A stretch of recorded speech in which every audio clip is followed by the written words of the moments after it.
الرحمن الرحیم راځو نن زمونږه ټاپک چې کوم دی هغه دی ایکټیو اینڈ پیسیو وایس او پریزنټ پرفیکټ ټینس.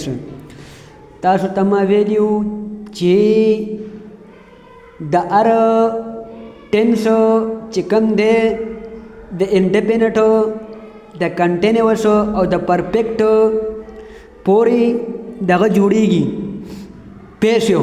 خو پای کې زمانه یو خبره بل دا ایره شوې وه چې ګوره د فیوچر ټینس کې موږ سره په کنټینیوس کې مو څه کېږي پیسې نه جوړېږي. ښه ځکه هلته بیا ډبل بی او بینګ او دغه راځي صحیح ده. نو بیا موږ سره دوه فارم آف د وربز په یو ځای راتلی نه شي. بیا هلته کنټرډکشن کېږي، بیا هلته چې دی ټسل راځي. صحیح ده جی. نو لہذا منگا د پریزنٹ او د پاسٹ د پرفیکٹ پورې ټینس پورې چې کوم دی ایکټیو پیسو جوړولی شو، د پرفیکٹ کنټینیوس نشو جوړولی. او دې سره په فیوچر کې منګه چې کوم دی د کنټینیوس ټینس جوړولی نشو. ولې نشو جوړولی ورته زه ایکسپلین کوم انشاءالله. صحیح ده. دیټس مای ریسپانسبلټي. انشاءالله ایچ اینڈ ایوریثینګ ول بی cleared and there will be no confusion inshallah. نو په پریزنٹ پرفیکٹ ټینس کې لومبنۍ خبره سره لومبنۍ پوینټ دی ما لیکلي فرسٹ پوینټ دا دی. نو ګوره ټولو نه فرسٹ پوینټ کوم دی هغه دا دی چې will use its own helping verbs and active and passive voice with some changes in passive voice.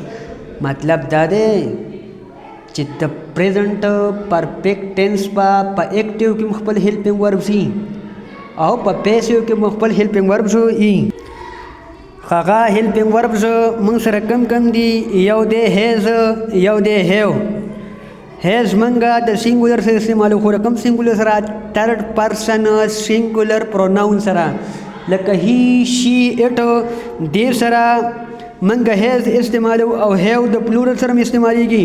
او د هغې نه علاوه فرسٹ پرسن او سیکنډ پرسن سینګولر سره. فرسٹ پرسن سینګولر کم دی آی ده، فرسٹ پرسن پلورل کم دی وی دی، سیکنډ پرسن سینګولر کم دی یو دی، سیکنډ پرسن پلورل هم دا یو دی. او دا دی چې کم دی دا تھرډ پرسن پلورل دی. د دې سره هیو استعمالیږي. او دې نه علاوه چې څونه سینګولر دی د تھرډ پرسن آئی سره هیز استعمالیږي.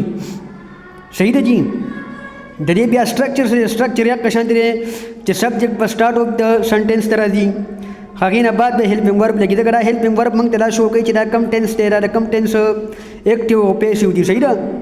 هغې سره به موږ سره تھرډ فارم آف د ورب استعمالیږي، تھرډ فارم آف د ورب استعمالیږي. ځکه دا پرفیکټ دی. پرفیکټ موږ ته څه کوي چې کوم ایکشن دی هغه کمپلیټ شوی دی.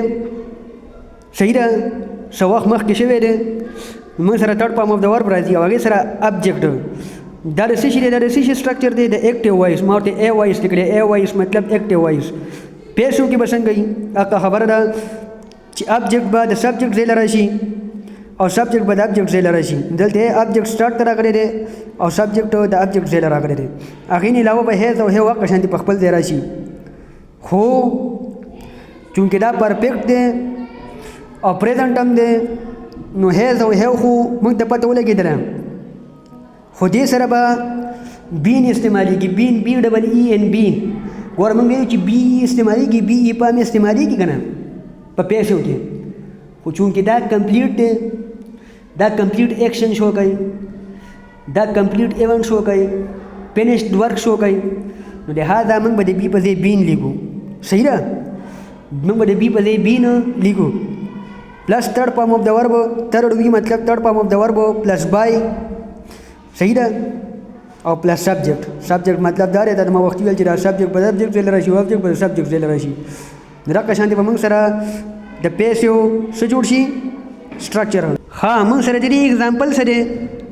د دې اگزامپل دا دی. ګورئ آی هیو ایټن د کیک ایکټیو وایس. هلکه وایي دا کیک ما خوړلی دی. صحیح ده. او تا ته ما مخکې هم دا خبره کړې وه چې په ایکټیو وایس کې خو به موږ اون د بیسس اف سبجیکټ helping verb लगाऊ मतलब या singular the पारा या plural the पारा सही ना وګوره په پیسو کې به موږ اون د بیسس اف د ابجیکټ لګو دلته اوس په یو کس دا وایي چې دلته خو تا هیز لیکلی دی او دلته هیو دی نو تا ته ما وویلو چې د آی سره هیو راځي کو دا آی سینګولر دی کو پلورل دی خو دې سره هیو راځي صحیح ده او کو یو دی کو هغه سینګولر دی کو پلورل دی سره هیو راځي خو چونکې دا په ایکټیو کې نو موږ آی سره د هیو لګولې او چونکې په پیسو کې بیا دا کیک د سبجیکټ زیات راشي او دا آی د ابجیکټ زیات راشي نو ګوره دا کیک چې کوم دی دا سینګولر دی کنه موږ به سینګولر هیلپینګ ورب استعمالوي د کیک هیز بین ایټن بای می مطلب دا ایکشن په ما شوی دی دا ایکشن په ما کړی شوی دی ګوره کیک سرته رالی نو هغې سره به د هغې مطابق هیلپینګ ورب لګې او بین به لګې بین بی ډبل ای ان بین ځکه دا پرفیکټ سینس موږ سره شو کوي کمپلیټ سینس شو کوي دې ته موږ څه وایو پیسیو وایس دې بل ته ګوره یو هیو ریډ د بکس ریډ نه ریډ د دې سپیلنګ یو شانتې دی د فسټ پام اف د ورب هم یو شانتې سپیلنګ دی د سیکنډ هم دی د ترډ هم دی خو ویلی کېږي بیل بیلې ریډ ریډ نو څنګه وایي یو هیو ریډ د بکس آپ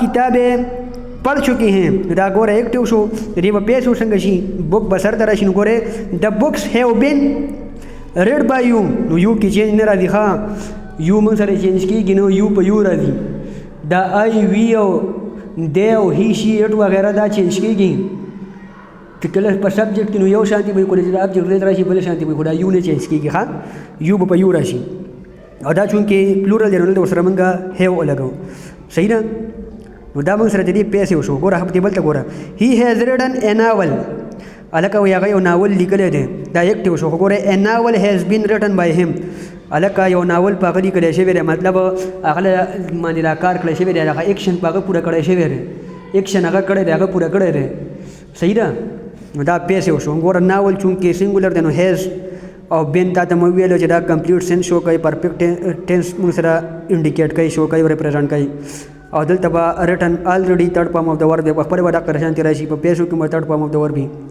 او د ایجنټ د سبجیکټ نام مخ کې څنګه لګو بای بلګو دا موږ سره څه شو پیسې وایس ها we use been after has یا have in present perfect tense because it shows completion اکه خبره ده منګه بین ځکه استعمالو چې دا بین موږ سره completion of an event or an action موږ سره شو کوي صحیح ده جی دا موږ ته دا شو کوي چې دا ایکشن کمپلیټ شوی دی اوس نږدې وخت کې کمپلیټ شوی دی خو کمپلیټ شوی دی سر ته رسېدلی دی نو ځکه بین استعمال شوی دی بی ډبل ای ان بین هیز بین یا هیو بین نو دا زمونږ د نننۍ ورځې ټاپک و د پریزنټ پرفیکټ ټینس ایکټیو پیسیو کو دې کې تاسو ته څه کنفیوژن می یو کین آسک می اینی ټایم